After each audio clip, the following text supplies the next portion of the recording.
बिस्मिल्लाहिर्रहमानिर्रहीम। अस्सलाम वालेकुम viewers, welcome to my channel. आज मैं फिर हाज़िर हूँ आपकी खिदमत में एक नई रेसिपी के साथ, जो सूजी के लड्डू हैं, जो बग़ैर खोए बग़ैर चाशनी के हम इनको तैयार करेंगे। बहुत ही मज़े की और नहायत ही आसान तरीके से और दानेदार बनने वाली ये रेसिपी है। वीडियो को बग़ैर स्किप किए वॉच करें ताकि कोई भी पॉइंट आपसे मिस ना हो और आपके लड्डू ख़राब ना हो जाएँ। अगर आपको हमारी वीडियो पसंद आए तो लाइक और शेयर ज़रूर किया करें। तो चलें आए रेसिपी स्टार्ट करते हैं। तो इस रेसिपी में आपने याद रखना है कि फ्लेम पूरी रेसिपी में आपने बिल्कुल लो रखनी है। लो फ्लेम पे हम 1 चम्मच इसमें कढ़ाई में डालेंगे घी का। आप देसी घी भी ले सकते हैं क्योंकि घी में सारी जो मिठाइयाँ हैं घी में ज़्यादा टेस्टी और मज़े की बनती हैं।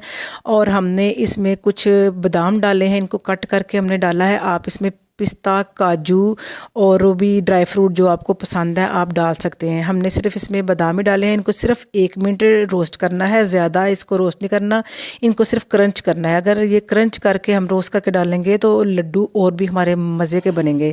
और फिर हमने 1 मिनट इसको रोस्ट करके अलहदा प्लेट में निकाल लेना है। अब इसी कढ़ाई को हम दोबारा चूल्हे पर रखेंगे और इसमें 2 टेबल स्पून भर के हमने घी का ऐड करना है। घी को पिघला के इसमें हमने 2 कप मैंने लिए हैं सूजी के।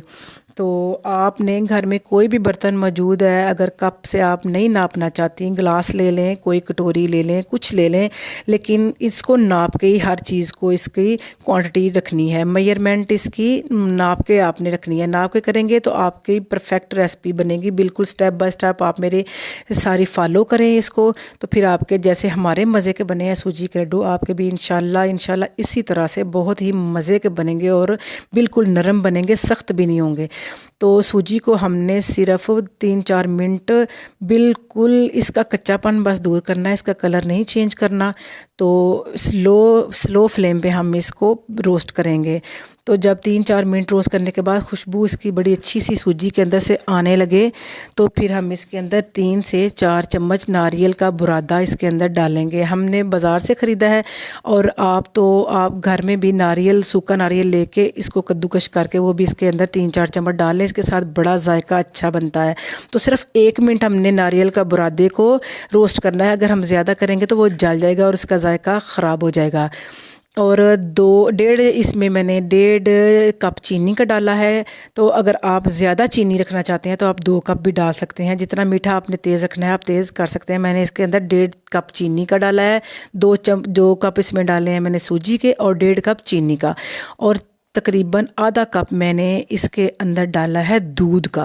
आप इसके अंदर अगर दूध से उतरी हुई जो मलाई घर की होती है ना, आप तकरीबन 3-4 चम्मच वो डालें और साथ 3-4 चम्मच दूध के डालें, तो यकीन माने आप देखेंगे कि इसका जायका कितना अलहदा, डिफरेंट और मज़े का बनता है। तो मैंने इसके अंदर सिर्फ दूध ही ऐड किया है, तो मैंने मलाई नहीं डाली। तो आप इसको देखें, तब तक इसको हल्की आंच पे हमने रोस्ट करते जाना है जब तक ये सारा अमेज़ा इकट्ठा ना हो जाए। ये देखें सारा अब इकट्ठा होना शुरू हो गया। हमने इसके अंदर जो बादाम डाले हैं जो पहले मैंने रोस्ट करके रखे थे वो इसके अंदर मिक्स कर लेने हैं और इसको चूल्हे से उतार लिया है। चूल्हे से उतारने के फ़ौरन बाद इसके लड्डू नहीं बनाने क्योंकि ये बहुत अमेज़ा गर्म होता है।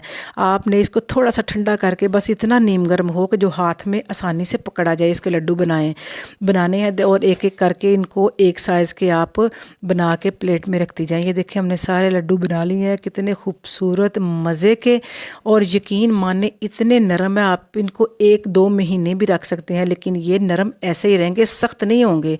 आप ये बात याद रखें कि हमारी रेसिपी के लिए आपको स्टेप बाय स्टेप फॉलो करना होगा। और अगर आपको हमारी ये रेसिपी पसंद आए तो चैनल को कल फिर हाजिर होंगे। अल्लाह हाफिज़।